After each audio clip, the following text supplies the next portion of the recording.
Hello everyone. In this video, we will see a performance of a candidate who achieved Band 7 in the speaking part in the IELTS. Her exam was held in the British Council, Jordan, and all the questions we asked in this video were taken from her actual exam. So, let's see it together.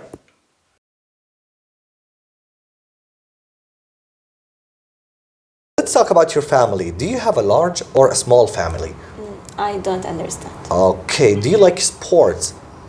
I don't understand. Okay, Dodo. I don't understand.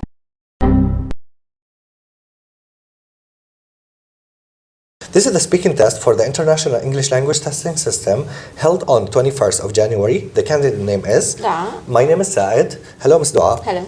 Can you tell me your full name, please? Dua Mferresh. Okay, can I see your ID? Yes, sure. All right, thank you very much. You're welcome. Okay, now in the first part, I'm going to ask you some questions about yourself. Okay. Do you understand? I do. Okay, perfect. So let's start with what you do. Do you work or are you a student? I'm working in the meantime. Okay, can you describe your job? I'm working as a clinical pharmacist in a hospital where I check my patients' drug profiles. Okay, amazing. Do you like your job? Yes, I do. Okay, why did you choose to become a pharmacist?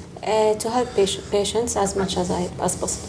Okay, amazing. All right, so let's talk about mobile phones. How often do you use your mobile phone? On daily basis. Okay, are there any disadvantages to smartphones? Sure, if you're using your mobile phone in an appropriate way or inappropriate time, there will be a huge disadvantages for that.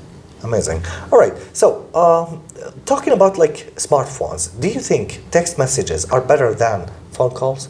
There is specific time where text messages will be appropriate, whereas there is specific time when you need to explain yourself more or have conversation with the other person, then phone calls will be needed. Amazing.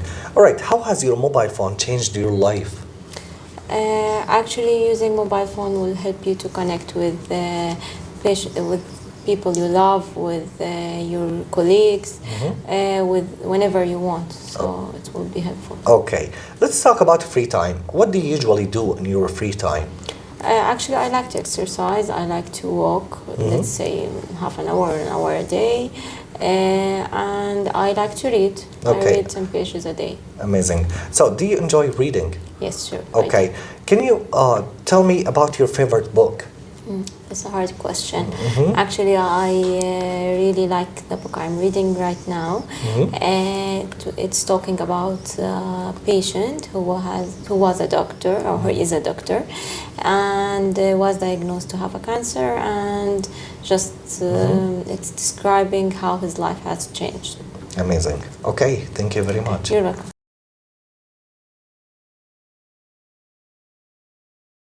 Now, I'm going to give you a topic and I'd like you to speak about it for 1 to 2 minutes. But before you talk, you will have 1 minute to think about what you're going to say, and you can make notes if you wish. Do you understand? I do. Okay, here's some paper and a pencil, and I'd like you to describe a time when a smartphone was very helpful. Okay? Thank you. Yes, I'll start the minute now. Sure. Okay.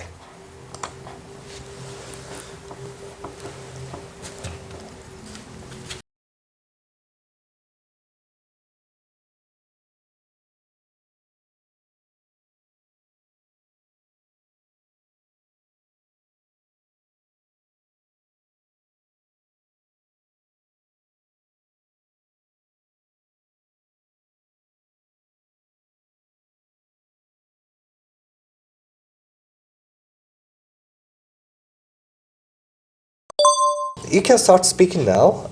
Don't worry if I stop you when the time is up, okay? Okay, sure. Yeah, you can start speaking now. Okay, I'll describe a time when my smartphone was very helpful. Actually, I believe smartphones are very helpful in everyday life due to the unique property that you can download several applications on your mobile phone according to your specific needs.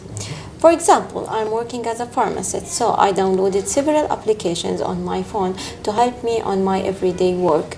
For example, I'm checking the patient dosing and several drug-drug interaction for my patient's complex medication regimens. And not to forget, using calculator on your mobile phone can help you to calculate the medication doses. For example, yesterday a physician called me and asked me about appropriate medication for a newly diagnosed patient, and this patient had his medications with him.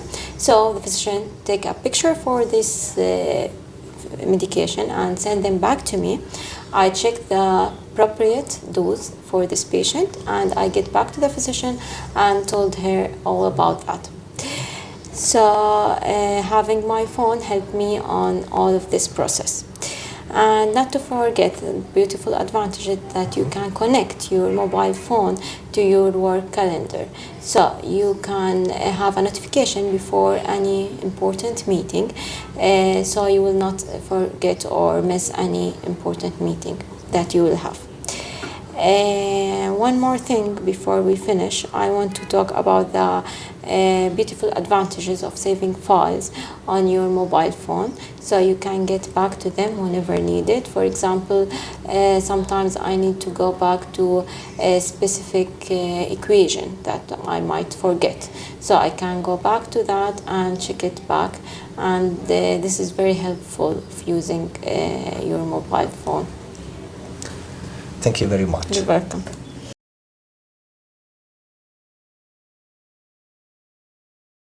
Okay, we've been talking about smartphones and I'd like to ask you some questions related to that. Do you understand? Yes, I do. Okay, so do young and old people use phones in the same way? Actually, no. I believe young and old people use mobile phones in different ways. For example, young people like to download applications, shop online, whereas elderly people like to go to the shop and buy from there. Okay, amazing. Many people think mobile phones can be very annoying at times. Can you give any examples of that? Yes, I believe mobile phones can be very annoying. For example, you are in a meeting and you're doing an important presentation and then your mobile phone keeps ringing. That can be very annoying during that time. Another example, you're driving your car, there's traffic jam, and then your mobile phone rings. That will prevent you to drive safely. Yes. Do you prefer face-to-face conversations or conversations by phone? Actually, I prefer face-to-face conversation, during which you can see the other person's facial expression, body language. That can be very helpful. Amazing. All right, let's talk about intelligence. Sure. Are most intelligent people happy and why? I believe there is no relationship between happiness and IQ level. For example, people with normal IQ can be happy with their daily life and with whatever they are having. On the other hand, intelligent people or people who are having high IQ can be more ambitious and they are not satisfied about what they are having. Amazing. All right, so do you think intelligent people are helpful? Actually, I believe that intelligent people can be helpful. On the other hand, they can be not helpful. That will depend actually on the person's personality. For example, if this person is kind and selfless, he will help people. But on the other hand, if he is selfish and don't like to help people, he will not help people. So it will depend on the personality. Okay, amazing. Thank you very much. You're welcome.